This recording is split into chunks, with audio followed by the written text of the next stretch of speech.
প্রিয় শিক্ষার্থীরা, সমাজবিজ্ঞান প্রথম পত্র অনলাইন ক্লাসে তোমাদেরকে আবারও শুভেচ্ছা ও অভিনন্দন জানাচ্ছি। আমি উর্মিলা গুড়িয়া, প্রভাষক সমাজবিজ্ঞান, চিত্রা মহিলা ডিগ্রি কলেজ, তেরোখাদা, খুলনা। প্রিয় শিক্ষার্থীরা, আজকের ক্লাসে আলোচ্য বিষয় সমাজবিজ্ঞান প্রথম পত্রের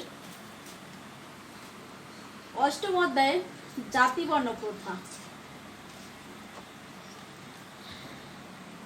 জাতিবর্ণ সামাজিক স্তরবিন্যাসের অদ্বিতীয় ধরন হিসেবে পরিলক্ষিত হয়। এই কাস্ট শব্দটি স্প্যানিশ ভাষা থেকে নেওয়া হয়েছে, যার অর্থ হচ্ছে বংশ অথবা বংশগত গুণের সমাহার। তাহলে জাতিবর্ণ সামাজিক স্তরবিন্যাসের অদ্বিতীয় ধরন হিসেবে পরিলক্ষিত হয়। কাস্ট শব্দটি কোন ভাষা থেকে এসেছে? কাস্ট শব্দটি স্প্যানিশ ভাষা থেকে এসেছে, যার অর্থ কি বংশ অথবা বংশগত গুণের সমাহার। আর এই প্রত্যয়টি পর্তুগিজরা বিশেষ করে ভারতীয় জাতিকে বোঝাতে ব্যবহার করত। তো এই কাস্ট শব্দটি কাদের বোঝাতে কারা ব্যবহার করত? পর্তুগিজরা বিশেষ করে ভারতীয় জাতিকে বোঝাতে ব্যবহার করত। সমাজবিজ্ঞানী একে নাজমুল করিম বলেন, জাতিবর্ণ ভারতীয় সমাজের প্রেক্ষিতে এক বিশেষ রূপ ধারণ করেছে। ফলে জাতিবর্ণ বলতে অনেক সময় কেবল হিন্দু জাতিকেই বোঝানো হয়। যদিও একথা সত্য যে জাতিবর্ণ হিন্দু সমাজের একটি বিশিষ্ট দিক, কিন্তু সব সমাজেই জাতিবর্ণ কিছু না কিছু দেখা যায়। তো জাতিবর্ণ সম্পর্কে সমাজবিজ্ঞানী একে নাজমুল করিম কি বলেছেন? যে জাতিবর্ণ ভারতীয় সমাজের এক বিশেষ রূপ ধারণ করেছে, আর এর ফলে জাতিবর্ণ বলতে অনেক সময় কেবল হিন্দু জাতিবর্ণকেই বোঝায়। যদিও একথা সত্য যে জাতিবর্ণ হিন্দু সমাজের একটি বিশিষ্ট দিক, কিন্তু সব সমাজেই কিছু না কিছু জাতিবর্ণ দেখা যায়। এই প্রসঙ্গে ফরাসি সমাজবিজ্ঞানী সিমেল বলেন, জাতিবর্ণ ভারতীয় সমাজ ব্যবস্থায় পরিপূর্ণতা লাভ করেছে, কিন্তু অন্যান্য সমাজেও যে জাতি বিচার দেখা যায় না তা নয়। তিনি আরও বলেছেন যে একই জাতির লোকের ভিতর বিয়ে শাদী, উপাসনা, লেনদেন, সামাজিকতা ইউরোপে যেমন ভারতবর্ষ তেমনি। তো জাতিবর্ণ ভারতীয় সমাজ ব্যবস্থায় পরিপূর্ণতা লাভ করেছেন, এটা কে বলেছেন? ফরাসি সমাজবিজ্ঞানী সিমেল। কিন্তু অন্যান্য সমাজেও যে জাত বিচার নেই তা নয়। তিনি আরও কি বলেছেন? তিনি বলেছেন যে একই জাতির লোকের ভিতর বিয়ে শাদী, উপাসনা, লেনদেন, সামাজিকতা ইউরোপে যেমন ভারতবর্ষ তেমনি। ইউরোপে এর পিছনে কাজ করে লোকরীতি, আর ভারতবর্ষে এর প্রধান শক্তি জুগিয়েছে হিন্দু ধর্ম, জনমত। তাহলে ইউরোপে এর পিছনে কাজ করেছে কারা? কাজ করেছে কি? লোকরীতি। আর ভারতবর্ষে এর প্রধান শক্তি জুগিয়েছেন হিন্দু ধর্ম ও জনমত। জাতিবর্ণ প্রথা মূলত একটি ধর্মীয় ব্যবস্থা, যে ব্যবস্থায় মানুষ বিভিন্নভাবে বিভক্ত থাকে। তাহলে জাতিবর্ণ প্রথা কি? জাতিবর্ণ প্রথা একটি ধর্মীয় ব্যবস্থা, যে ব্যবস্থায় মানুষ বিভিন্নভাবে বিভক্ত থাকে। আবার ভারতীয় ইতিহাসবিদ ডিডি কোশাম্বী এর মতে জাতিবর্ণ হলো কি? জাতিবর্ণ হচ্ছে নিম্নমানের উৎপাদন ব্যবস্থার অনুষঙ্গী একটি শ্রেণী।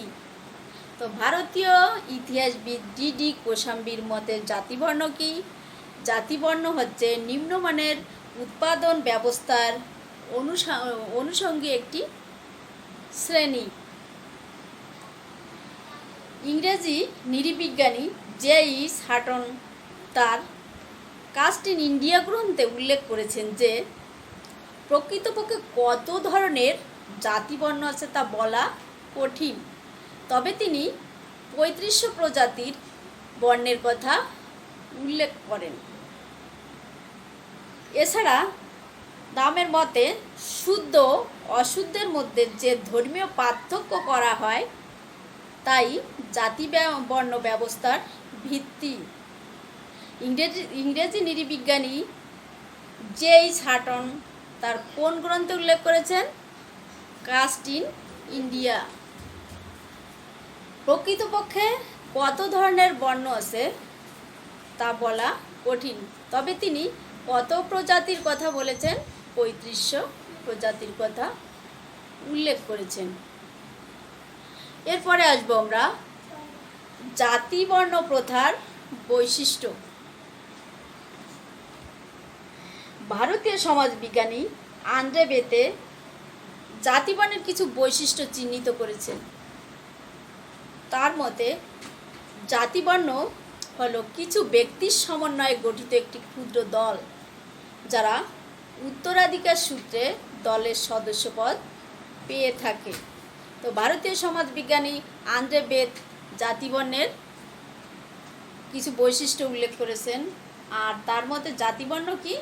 জাতিবর্ণ হলো কিছু ব্যক্তির সমন্বয়ে গঠিত একটি ক্ষুদ্র দল যার সদস্যরা উত্তরাধিকার সূত্রে দলের সদস্যপদ পেয়ে থাকে। বিশেষ করে জীবন ব্যবস্থা এবং এর সাথে ঐতিহ্যগতভাবে একটি বিশেষ পেশায় যুক্ত উঁচু নিচু ক্রমের ভিত্তিতে যাদের মধ্যে একটি পরিচ্ছন্ন ধর্মীয় অনুষ্ঠানগত মর্যাদা যুক্ত। ব্রিটিশ লেখক ব্লান্টের মতে জাতিবর্ণের বৈশিষ্ট্য হলো কি? এই জাতিবর্ণের বৈশিষ্ট্য হলো অন্তঃগোষ্ঠী সাধারণ নাম থাকে, বংশ ধারণগত সদস্যপদ, তারপরে হচ্ছে সুনির্দিষ্ট নিয়ম নীতি, সাধারণ ঐতিহ্যগত পেশা, একক সমজাতীয় সম্প্রদায়। জাতিবর্ণ প্রথার এই বৈশিষ্ট্যগুলো কি কি? এগুলো হচ্ছে অন্তঃগোষ্ঠী সাধারণ নাম থাকে, বংশধারাগত সদস্যপদ, সুনির্দিষ্ট নিয়ম নীতি, আর হচ্ছে কি সাধারণ ঐতিহ্যগত পেশা, একক সমজাতীয় সম্প্রদায়। আমরা এখন জাতিবর্ণ প্রথার বৈশিষ্ট্যগুলো নিয়ে আলোচনা করব। এই জাতিবর্ণর বৈশিষ্ট্যগুলো কি কি? এগুলো হলো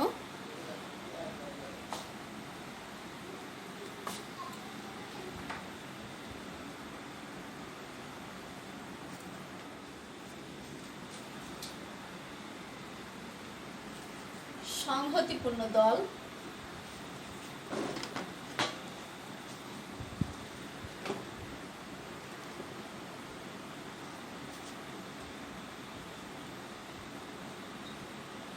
সংহতি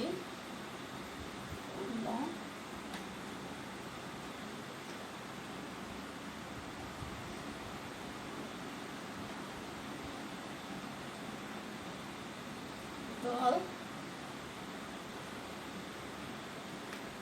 আন্তঃবিবাহ গোষ্ঠী,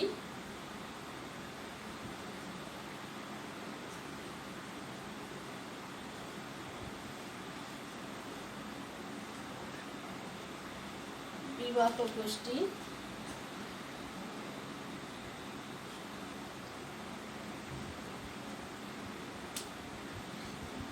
ধর্মীয় অনুশাসন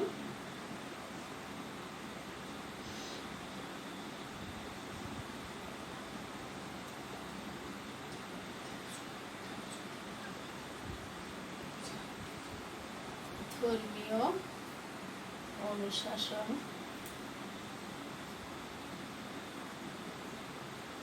সামাজিক বৈষম্য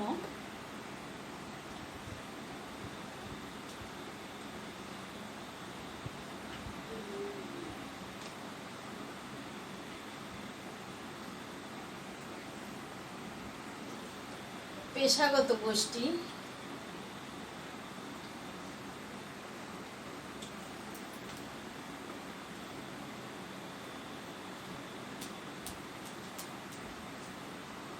পেশাগত গোষ্ঠী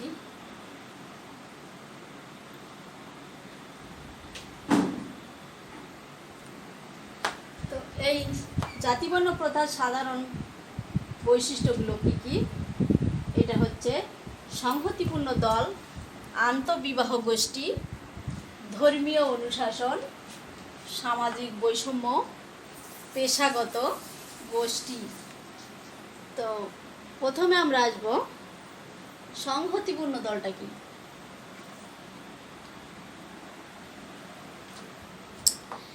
সংহতিপূর্ণ দল প্রত্যেকটি জাতির বর্ণ একটি সামাজিক সংহতিপূর্ণ সামাজিক দল। কেউ ইচ্ছে করলে এর সদস্যপদ পরিত্যাগ করতে পারে না। তো ধর্মীয় বিশ্বাসের কারণেই প্রত্যেক জাতিবর্ণের মধ্যে সামাজিক সংহতি যথেষ্ট শক্তিশালী থাকে। তো সামাজিক সংহতিপূর্ণ দলটা কি? প্রত্যেক জাতিবর্ণ একটি সামাজিক সংহতিপূর্ণ সামাজিক দল। কেউ ইচ্ছা করলে এর সদস্যপদ পরিত্যাগ করতে পারে না। ধর্মীয় বিশ্বাসের কারণেই প্রত্যেক জাতিবর্ণের মধ্যে সামাজিক সংহতি যথেষ্ট শক্তিশালী হয়ে থাকে। এরপরে আসবো আমরা আন্তঃবিবাহ গোষ্ঠী। এই আন্তঃবিবাহ গোষ্ঠীটা কি? জাতিবর্ণ হচ্ছে আন্তঃবিবাহমূলক একটি গোষ্ঠী। জাতিবর্ণের সদস্যদেরকে তাদের স্বজাতি বা গোষ্ঠীর মধ্যেই বিবাহ করতে হয়। যেমন ব্রাহ্মণের ছেলের সাথে ব্রাহ্মণের মেয়ের বিয়ে। তো আন্তঃবিবাহ গোষ্ঠীটা কি? জাতিবর্ণ হচ্ছে আন্তঃবিবাহমূলক একটি গোষ্ঠী। জাতিবর্ণের সদস্যদেরকে তাদের স্বজাতি বা গোষ্ঠীর মধ্যেই বিবাহ করতে হয়। যেমন ব্রাহ্মণের ছেলের সাথে ব্রাহ্মণের মেয়ের বিবাহ হয়। এরপরে আসবো ধর্মীয় অনুশাসন। ধর্মীয় অনুশাসনটা কি? ধর্মের দিক থেকে জাতিবর্ণ অনেকটা কঠোর। জাতিবর্ণের কোনো সদস্যপদ ধর্ম বহির্ভূত কোনো কাজ করতে পারে না, আর কাজ করলে তাকে সমাজচ্যুত করা হয়। তো ধর্মীয় অনুশাসনটা কি? ধর্মের দিক থেকে জাতিবর্ণ কি? অনেকটা কঠোর। আর এই জাতিবর্ণের কোনো সদস্য ধর্ম বহির্ভূত কোনো কাজ করতে পারে না। ধর্ম বহির্ভূত কাজ করলে তাকে কি করা হয়? সমাজচ্যুত করা হয়। এরপরে আসবো আমরা সামাজিক বৈষম্য।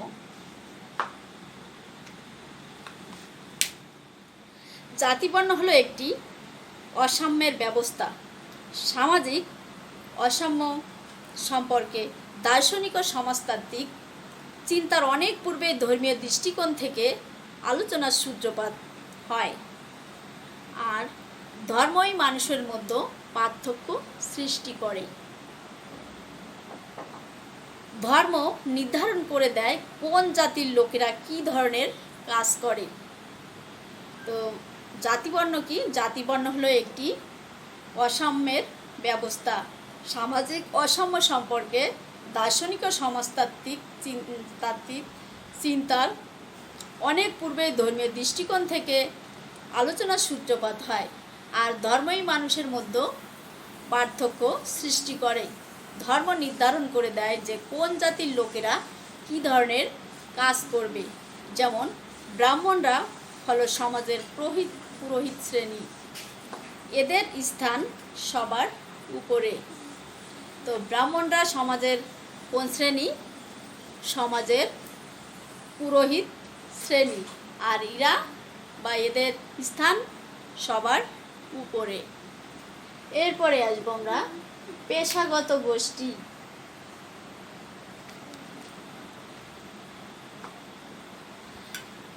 জাতিবর্ণ মূলত একটি পেশাগত গোষ্ঠী। এখানে নির্দিষ্ট করে দেওয়া থাকে যে কোন শ্রেণীর সাথে কোন শ্রেণীর সম্পর্ক হবে। পেশা ও কর্ম অনুযায়ী সামাজিক শ্রেণী ও মর্যাদা নির্ধারিত হয়। তো পেশাগত গোষ্ঠী কি? পেশাগত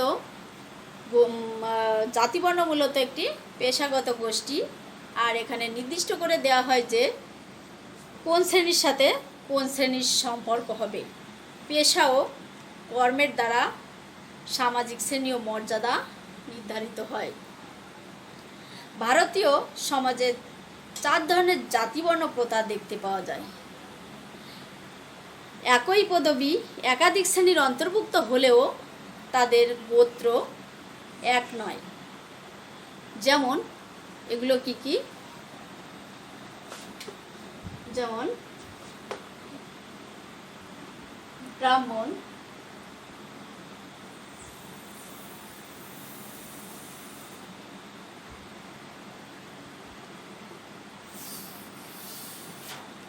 তারপরে হচ্ছে ক্ষত্রিয়,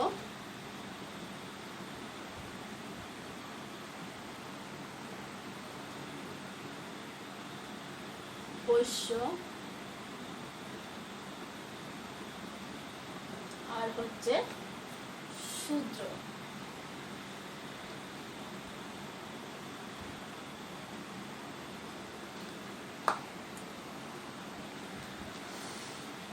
তো ভারতীয় সমাজে কয় ধরনের জাতিবর্ণ প্রথা দেখতে পাওয়া যায়?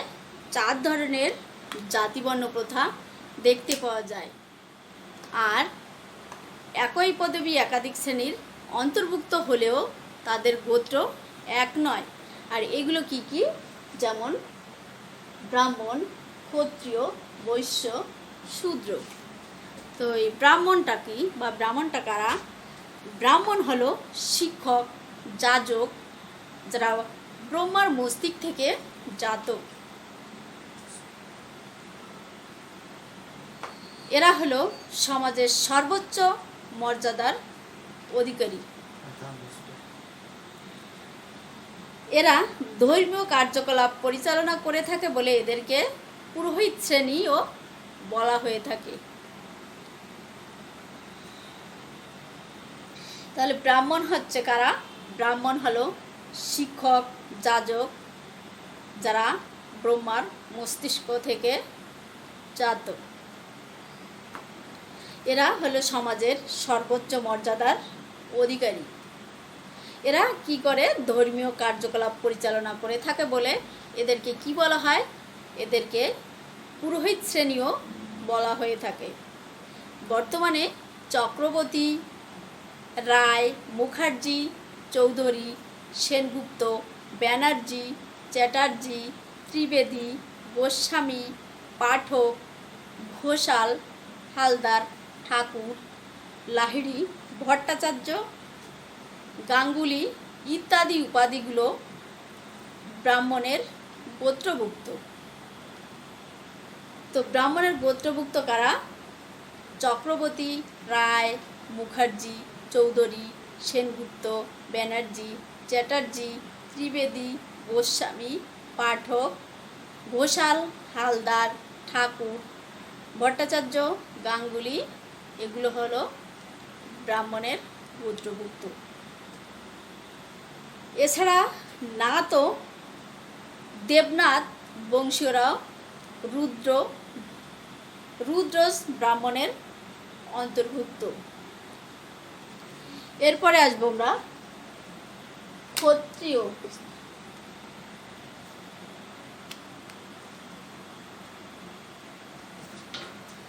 এই ক্ষত্রিয় কারা? এরা হলো সমাজের যোদ্ধা শ্রেণী, যারা ব্রহ্মার বাহু থেকে উদ্ভূত। তো ক্ষত্রিয় কারা? সমাজের যোদ্ধা শ্রেণী, যারা ব্রহ্মার বাহু থেকে উদ্ভূত। দেশের নিরাপত্তার ব্যাপারে বিভিন্ন যুদ্ধ বিগ্রহেরা অংশগ্রহণ সহ শস্য উৎপাদন করে থাকে। তো এরা কি করে? দেশের নিরাপত্তার ব্যাপারে বিভিন্ন যুদ্ধ বিগ্রহে অংশগ্রহণ ও শস্য উৎপাদন করে থাকে।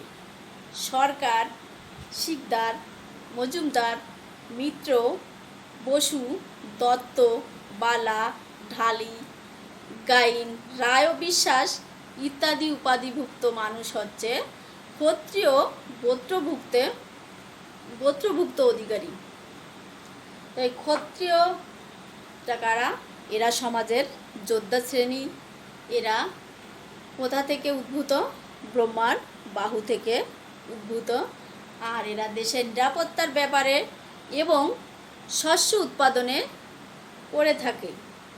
তো সরকার, শিকদার, মজুমদার, মিত্র, বসু, দত্ত বা বালা, ঢালি, গাইন, রায় ও বিশ্বাস এরা হলো ক্ষত্রিয় গোত্রভুক্ত অধিকারী। এরপরে আসবো আমরা বৈশ্য।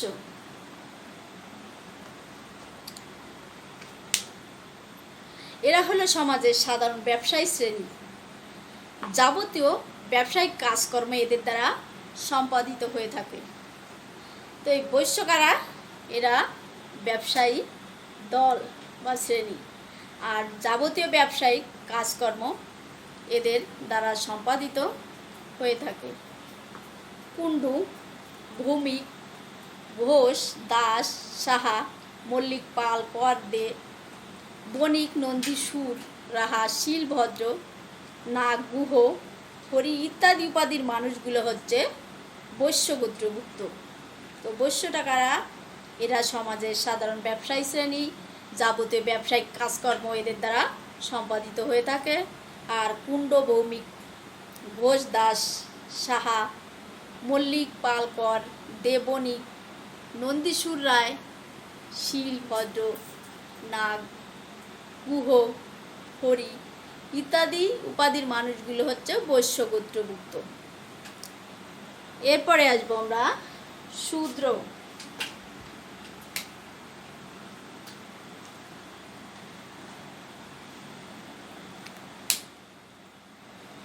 এই শূদ্র কারা? সমাজের সবচেয়ে নিম্ন বর্ণ হলো শূদ্র। এরা ব্রহ্মার পায়ের পাতা থেকে জন্মলাভ করেছে। তো শূদ্র কারা? সমাজের সবচেয়ে নিম্ন শ্রেণীর বর্ণ হলো শূদ্র। এরা কোথা থেকে জন্মলাভ করেছে? ব্রহ্মার পায়ের পাতা থেকে জন্মলাভ করেছে। এদের কাজ মূলত তিনটি শ্রেণীর সেবা সন্তুষ্টি বিধান করা। সমাজের যাবতীয় নিম্নমানের কাজকর্ম শূদ্ররাই করে থাকে। যেমন দাস, সূত্রধর, বিশ্বাস, রায়, বসু, মিত্র, ঘোষ, চন্দ, কবিরাজ, সর্দার, কাপালি, নাপিত, কামার, কুমার ইত্যাদি শূদ্র শ্রেণীর অন্তর্ভুক্ত। তো এই শূদ্রকারা সমাজের সবচেয়ে নিম্ন শ্রেণীর বর্ণ হলো শূদ্ররা। আর এরা ব্রহ্মার পায়ের পাতা থেকে জন্মলাভ করেছে। এদের কাজ মূলত কি? তিনটি শ্রেণীর সেবা সন্তুষ্টি বিধান করা। আর সমাজের যাবতীয় নিম্নমানের কাজকর্ম এদের দ্বারা হয়ে থাকে বা সম্পাদিত হয়, যেমন দাস, সূত্রধর, বিশ্বাস, রায়, বসু, মিত্র, ঘোষ, চন্দ, কবিরাজ, সর্দার, কাপালি, নাপিত, কামার, কুমার, মাঝি ইত্যাদি শূদ্র শ্রেণীর অন্তর্ভুক্ত। এছাড়া মহাত্মা গান্ধী 4 ধরনের জাতিবর্ণের পাশাপাশি আরও এক ধরনের জাতিবর্ণের নাম করেছেন, সেটি হলো হরিজন। এই হরি অর্থ হচ্ছে ঈশ্বর আর জন অর্থ হচ্ছে মানুষ। হরিজনের আক্ষরিক অর্থ হলো ঈশ্বরের কাছের মানুষ। তিনি মূলত সমাজের সবথেকে নিচু শ্রেণীর মানুষদের এই উপাধি প্রদান করে। তো মহাত্মা গান্ধী 4 ধরনের জাতিবর্ণের পাশাপাশি আরও এক ধরনের জাতিবর্ণের নাম করেছেন, আর সেই জাতিবর্ণেরটার নাম কি? হরিজন। আর এই হরিজনের অর্থ কি? হরি অর্থ ঈশ্বর আর জন অর্থ হচ্ছে মানুষ। তাহলে হরিজনের আক্ষরিক অর্থ কি? হরিজনের আক্ষরিক অর্থ হলো ঈশ্বরের কাছের মানুষ। তিনি মূলত সমাজের সবথেকে নিচু শ্রেণীর মানুষদের এই উপাধি প্রদান করেন। হরিজনভুক্তদের মধ্যে রয়েছে সুইপার, কর্মকার, ডোম ইত্যাদি অন্যতম। তো এই হরিজনদের মধ্যে রয়েছে কারা কারা? সুইপার, কর্মকার, ডোম ইত্যাদি অন্যতম। প্রিয় শিক্ষার্থীরা, আজকের ক্লাস এই পর্যন্ত। পরবর্তী ক্লাসে আবার দেখা হবে। ততক্ষণে সবাই ভালো থেকো, সুস্থ থেকো। সবাইকে ধন্যবাদ।